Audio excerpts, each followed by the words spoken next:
देश रहा, प्रिय आमचा एक महाराष्ट्र देश रहा. ही महाराष्ट्राची थोरवी सांगणारी कविता कवी श्रीपाद कृष्ण कोल्हटकर यांनी लिहिली आहे. महाराष्ट्र राज्याची स्थापना 1 मे 1960 रोजी झाली आणि 1964 रोजी मराठी भाषेला महाराष्ट्राची राजभाषा म्हणून मान्यता मिळाली. Our Marathi language is having a rich history and it has been the language of great sons. रंग रंगल्या अभिनेत्याचे भान हरपुनी जाते, कसली जादू होते भारुनी सारे जाते, रसिकांसाठी आसू आणिक हसू देऊन जाते. हा गौरव नाट्यकलेचा, हा गौरव लोककलेचा, गणराजाच्या सेवेसाठी जीवन देणाऱ्याचा.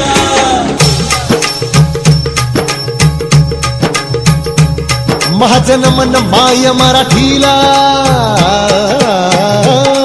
माझं नमन माय मराठीला, आपल्या बोलीला मानितो तिला जीव तिचा.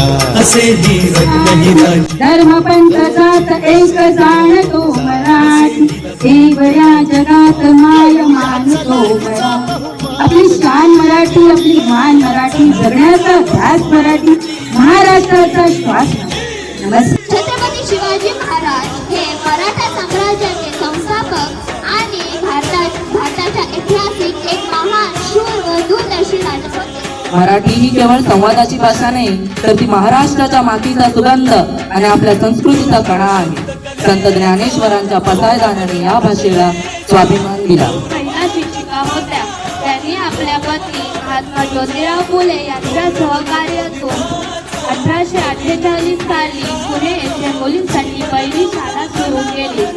डॉक्टर बाबासाहेब आंबेडकरांनी आयुष्यभर शिक्षण आणि समानतेचा संदेश दिला. त्यांनी स्पष्ट शब्दात सांगितले आहे, शिका, संघटित व्हा आणि संघर्ष करा. ह्या एका वाक्यात संपूर्ण आयुष्याचे मार्गदर्शन दडलेले आहे.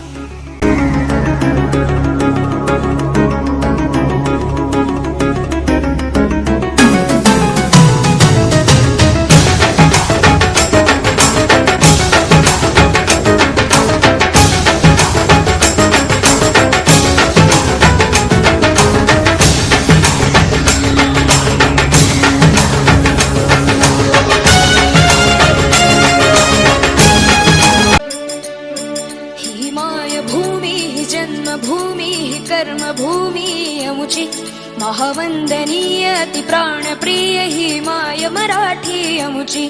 ही माय भूमी ही जन्मभूमी ही कर्मभूमी अमुची महावंदनीय अति प्राणप्रिय ही माय मराठी अमुची. हा अमुचा आहे बाणा, ही अमुची आहे बोली, अस्मानी झळके भव्य पताका भगव्या हजरी पटक्याची.